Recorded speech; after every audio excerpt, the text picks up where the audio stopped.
ఇట్లనే చాలా మంది కంప్యూటర్ అన్నం పెడుతుందా అని ఎగతాళి చేశారండి. ఈరోజు ఐటీ రంగంలో ఎంతమంది పనిచేస్తున్నారు హైదరాబాద్ లో చెప్పండి. ఇప్పుడు హైదరాబాద్ సెంట్రల్ యూనివర్సిటీలో ఒక చిన్న కాదు గొడవ జరుగుతుంది, తెలిసిన విషయం. విచిత్రం ఏంటంటే 2003 గురించి అందరూ మాట్లాడుతున్నారు, ఇప్పుడు గురించి మాట్లాడారు. 2003లో బాబు గారు ఏం నిర్ణయాలు తీసుకున్నారు దాని గురించి ప్రస్తావిస్తున్నారు.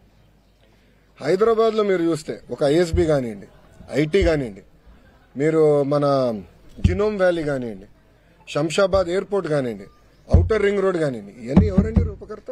చంద్రబాబు నాయుడు గారు ఒక విజన్తో ఆయన చేశారు. ఇప్పుడు అదే విధంగా విభజించబడిన ఆంధ్ర రాష్ట్రాన్ని కూడా అభివృద్ధి చేయాలి, అభివృద్ధి వికేంద్రీకరణ జరగాలి, పరిపాలన ఒకే దగ్గర ఉండాలి లక్ష్యంతో మనం పనిచేస్తున్నాం. ప్రపంచంలో అనేక మార్పులు వస్తున్నాయి, ప్రజల్ని ఇల్లుని అనుసంధానం చేయాలి.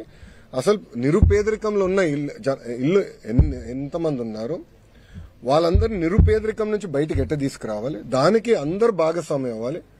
ఇటు పక్క కూర్చుని మేమందరం కూడా భాగస్వామ్యం అవ్వాలి. ఒక్కొక్క కుటుంబాన్ని మేము ఆదుకోవాలి, కుటుంబాలు ఆదుకోవాలి, గ్రామాలను మేము దత్తకు తీసుకోవాలి. ఆ ఒక్కొక్క కుటుంబానికి ప్రాజెక్ట్ ప్రాక్టీసెస్ ఇచ్చి వాళ్ళ పేదరికం నుంచి శాశ్వతంగా బయటకు తీసుకురావాలనేది ఒక లక్ష్యంగా పెట్టుకున్నాను. ఇప్పుడు ఒక మాట చెప్తున్నా, నాకెందుకు అవకాశం వచ్చింది, నేను ఒక కార్నింగ్ మెల్లో చదువుకునేదానికి, లేదంటే అమెరికాలో పనిచేసేదానికి, ఒక స్టాన్ఫర్డ్ ఎంబీ చేసానికి, నాకు మా కుటుంబ సభ్యులు బాగా చదవాలి, బాగా పనిచేయి, నాకున్న నెట్వర్క్ ద్వారా నేను అందరితో మాట్లాడారే ఏ యూనివర్సిటీకి అప్లై చేస్తే బాగుంటుంది, నాకు వచ్చిన మార్కులు ఇది, నాకు ఎక్కడ అవకాశాలు వస్తాయి.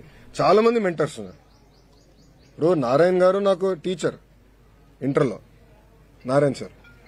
ప్రొఫెసర్ రాజిరెడ్డి గారు నా మెంటర్ కార్నింగ్ మెల్లో. వాళ్ళందరూ నాకు మెంటరింగ్ చేశారు కనుకనే నేను ఈరోజు ఈ స్థాయిలో ఉన్నా.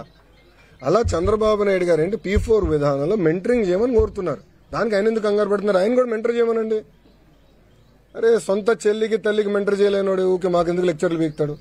ఇప్పుడు ప్రిజనరీ ఏంటంటే ఎప్పుడు జైలు వైపు చూస్తాడు స్వామి. ఆయన చూపు ఎప్పుడు జైలు వైపు ఉంటుంది.